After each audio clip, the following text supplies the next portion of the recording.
Hey, we're back in the topic again today with yet another top 5 to dive into. Now, have you ever seen a Pokemon and didn't think much of it? Then, later down the line, you ended up loving said Pokemon? Well, that's what we will be going over today. There's no real title for this type of topic, unfortunately.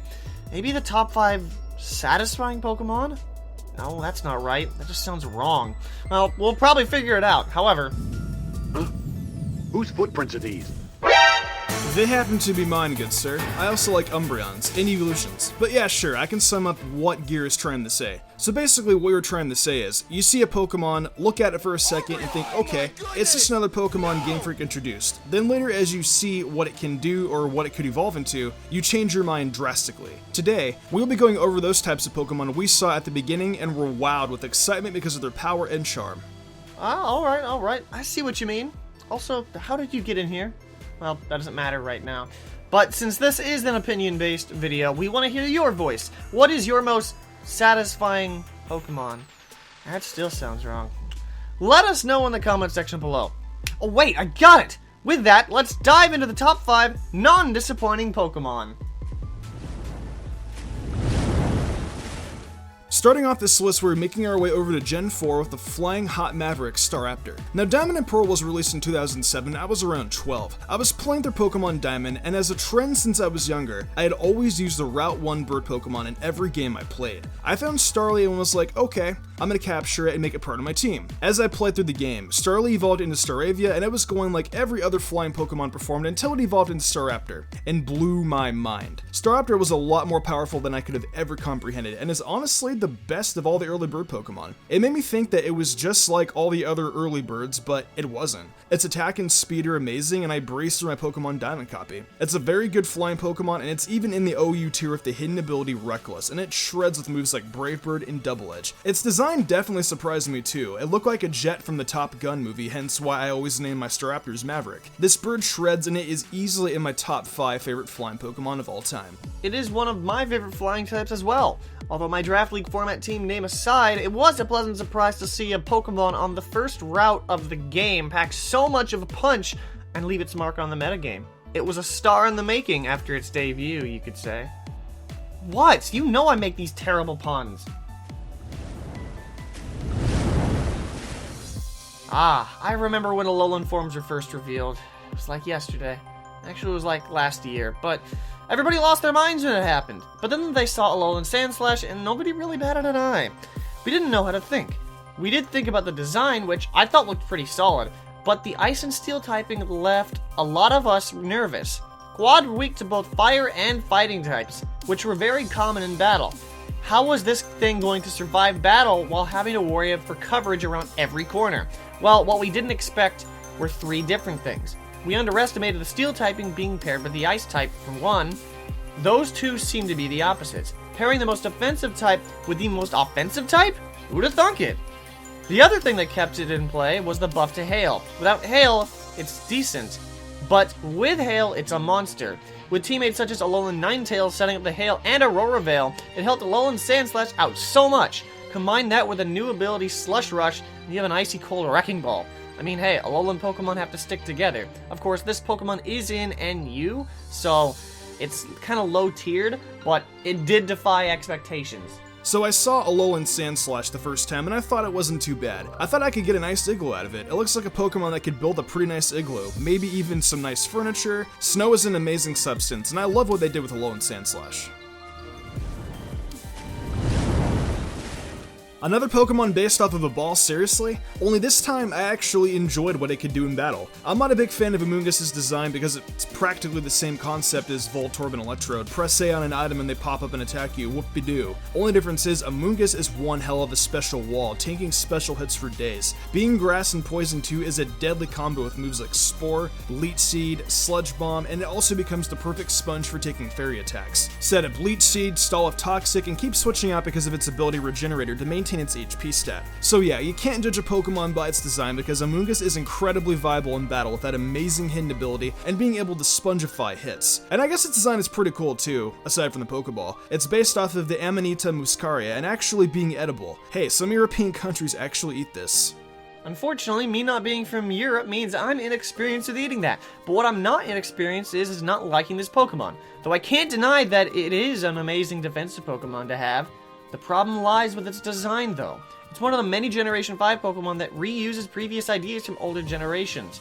But to stay on topic, because that's an entirely different controversial topic, yeah, this Pokemon does fit this specific video.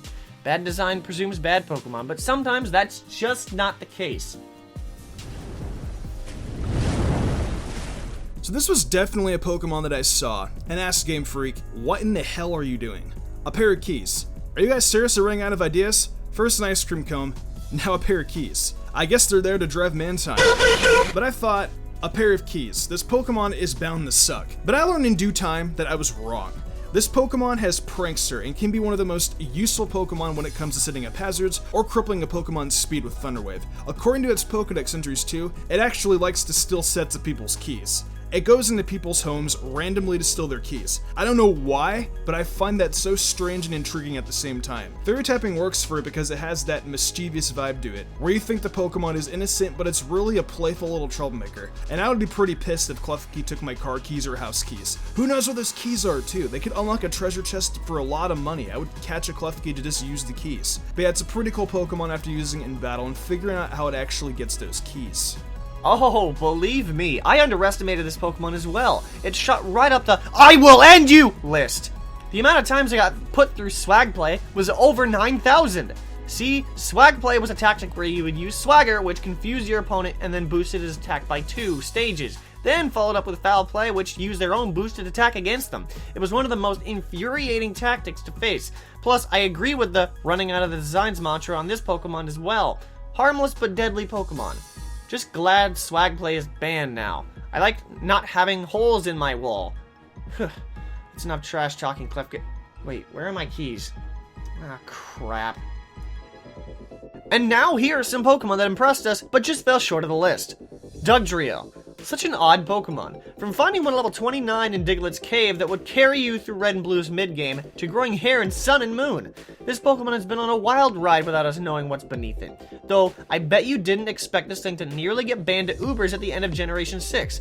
Well, it almost did. With the ban of Shadow Tag, Arena Trap became that much more prevalent. Thank goodness it didn't, as this little mole banned with the gods of Pokemon? Ha! I'll take which Pokemon with less than 3% usage in Ubers for 300, please, Mystic.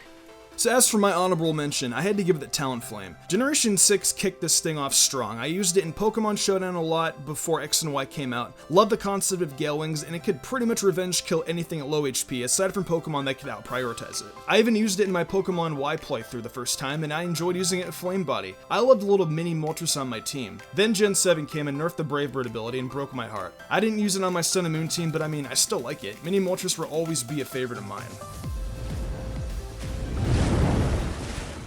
Alright, check it. This one probably hits close to home for many people. So, when the Kalos starters were revealed, I noticed how everybody focused on Fennekin, and especially Chespin. Chespin, to put a recent example to it, was this generation's version of Rowlet. Everyone adored it. Fennekin wasn't that far behind either. Ferogi did get some love, but from what I saw, not nearly as much as the other two. And then it evolved into what it is today. Greninja. Let me go down the list here. Amazing ability in Protean, which changes its typing depending on the type of move it uses. Banned to Ubers in Generation 6, but it is still in the OU tier in Generation 7 as of this video. Its own form, Ash Greninja. It was loved in the anime.